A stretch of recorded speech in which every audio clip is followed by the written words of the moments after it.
Hi, this is Susan, and I've been spending the morning looking into email marketing, and what I've come across is a similar theme for many things that I find. And the thing is, you have to have passion. Oops, forgot. Now, in order to have passion, I go, alright, what actually is passion? So I'm using an old book. I looked it up, and I can find it. Passion, passion, passion. And I thought, passion, a suffering or enduring, the last suffering of Christ, a strong feeling or emotion, violent anger, ardor, vehement desire, love. I went, oh, okay. Is that what passion is? Then I read passionate, moved by passion, vehement, animated, irascible, oh, hasty. Alright, well, I thought it still doesn't describe to me the emotion of being passion. What is passion? So I checked this one and I had to laugh. Intense sexual love, any strong emotion, great enthusiasm. Well, under that is the adjective of passionate, passive. And that, to me, makes sense. Not playing an active part, submissive and receptive to outside forces. And I realised something. Yesterday I walked into a bank, and there, just briefly, there was a man, big tall man, moving a man on the floor who was grappling. The man on the floor was grappling with this tall man's arms. He did not want to be moved. Cut a long story short, the bank employees were all in uniform, therefore in that situation it gave them authority. Thing was, the one that was on the floor, person that was walking the floor, she was small. The man who was pulling this older man, he'd be 70s, not 80s, but 65, 70s or older than that, you know, a definite grey, frail head looking man. And I realised all the people in the room they were at one end of the bank. They weren't kowtowing, they were just allowing things to happen. And I looked and I thought, the man doesn't want to get up. Why? Now, I've had 10 plus years working on psych wards, geriatric wards and things like that. Plus, I've been a leader in a youth organisation for 20 odd years. I've done St John, it turned out. I sat there and worked it out. St John ambulance between New Zealand and Australia, approximately just over 15 years, things like this. And I went, no, hang on. I've been a mother with 4 children who have high-functioning autism, thrown into the mix somewhere. Myself, my relatives, it's given me a good background.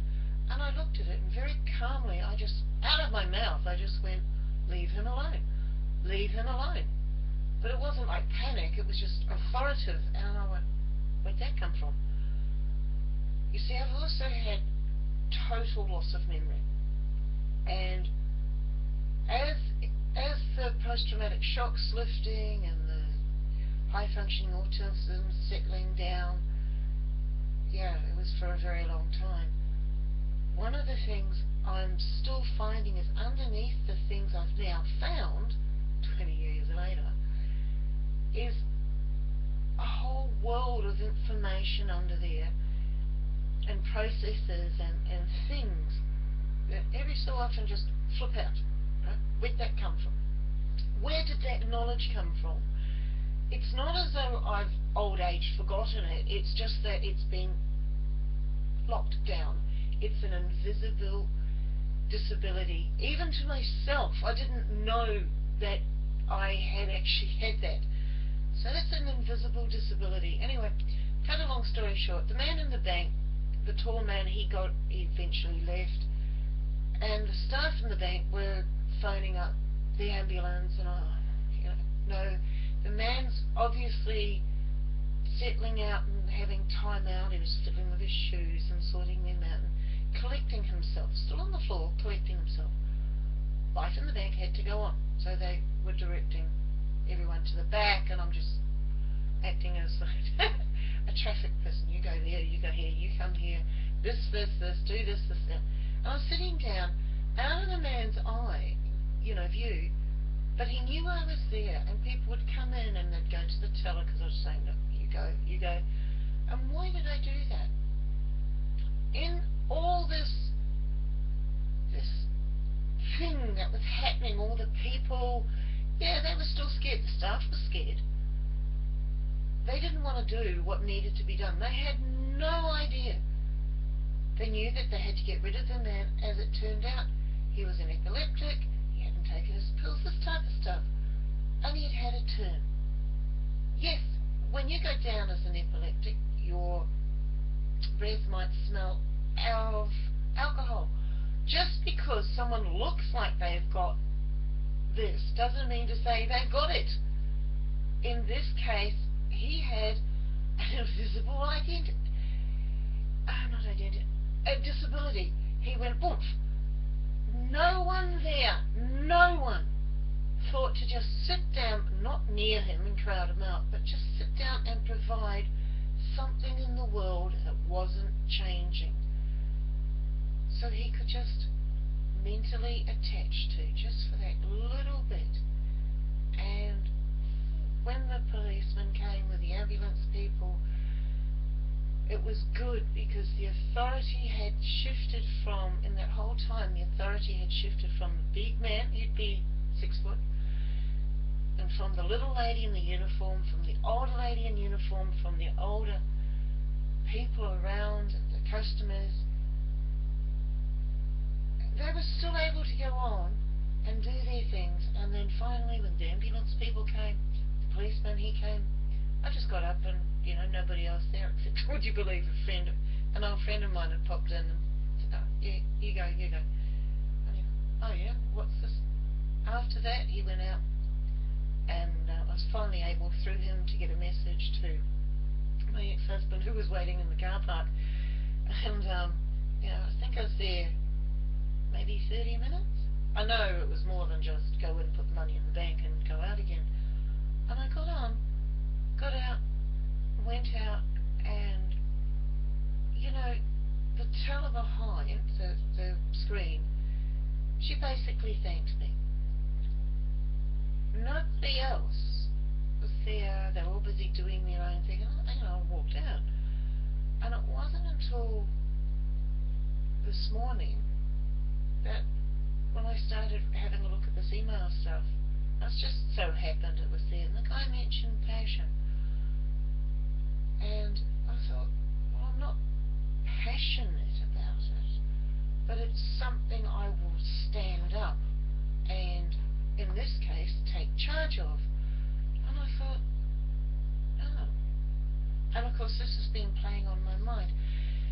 Do you have to be, wow, whoa, everything else, to be passionate about something? Or, like the dictionary said, basically, is it something that you're going to stand up about? And I did. I stood up, not saying, oh, da-da-da-da-da, but I was able to come in, recognise the situation and go, this is what you do. Sit back, direct, get on with life, and leave. And is that what I'm passionate about? Invisible disabilities? None of us have got tattooed around our heads or up our arms or whatever. I have this and this and this and this. I am going to do. We don't have. And yet, in the man's wallet, there could have been a card that said this, and this. He could have worn a medical alert bracelet. I don't know about you, but I don't like bracelets always on me, and I sometimes go through my wallet and just biff things into the rubbish bin, or too many cards, or too many pieces of plastic, too many paper. So that might not always be available. unbelievable. The guy could have sat on his wallet for all anyone knew. Now, there's no way that somebody would go up and say, "Excuse me, sir, roll over, please. Can I have a look at your wallet?" No, that's an invasion of his space. So in all this, it goes back again to what is an invisible disability? How do you treat an invisible disability? And even if somebody says, "This is what I have," then they've forgotten something. But it's not so much the guy was old, it wasn't that, it was the people in the bank, in the uniform. They gave the man, the tall man, the client, who apparently this small man had knocked or something, he said he is drunk. Now, he wasn't a doctor. Why would he say that? And why? Why did everyone listen to the tall man? Simple. He had authority. He clasped that, clasped that instant of time, and he had authority. The people in the bank followed him, and the customers went, "Okay, they have the uniform, they know what's happening.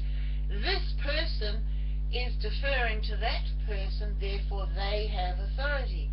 Me, I came in, well, let's put it this way, my work jumper, because it was cold, it's black, it's seen better days, it's got holes in it. I love it to pieces. I was meant to throw it out on January the 1st, but I didn't. So, I was a nothing. I was just a blip on the surface, and yet, I think I found my passion. I think I found my passion. We'll see. How do I turn that passion into a marketing thing? I'm finding that out, aren't I? It's a big wide world. It's a huge thing to have a passion about. And yet, it's so part of me that I hadn't recognized it as a passion. Do you understand what I mean? It's like constantly seeing it. Yeah, constantly seeing it, so you wear it, it becomes a part of you. Is that a passion? Would I stand up for it? Would I stand up in the last 25 years? Have I stood up? Why? I'm obviously older than 25 years. 1991 I had a car crash. Well, some truck impacted me, and I lost 31 years worth of memories in a clamp down my brain. In order to survive and get over that and live life, I lost a lot. My family lost a lot. I didn't know how to light a match because I didn't know what a match was. This type of thing. So I now know how to light a match. But even looking back to that time, the information was under there. And that's an invisible thing. It was invisible to me. Yes, I wear it as a cloak. It's a bit like my black jumper over there. It's a thing that is so familiar that is it a passion? I've got to think, but yes, you recognise other people in a situation. Am I prepared to stand up for it? Well, in this case I did. I went and sat down and was able to do it. Even sitting down. Is it a disability that I can recognise? Not often. As in, there's so many disabilities out there, maybe I don't recognise them. But I recognise pain, I recognise wishful thinking, I recognise getting out there and doing something, I recognise the power within people. They may not see it, I recognise authority. Do I recognise that in myself? Well, until this minute, no. No. It's funny, isn't it? Listen, you want more information, follow up. The bits and pieces I write about. If you want to find about, go to susanlewismarketing.com. They're there. Yes, there's a marketing aspect. If you want more information about the marketing aspect, go to CVE for me. It's CVE for me at susanlewismarketing.com. I will see you later. It'll be great to hear from you. Yeah. I'm passionate about hearing from you. Oh, wow, that'll be interesting. I'll catch you later. Bye.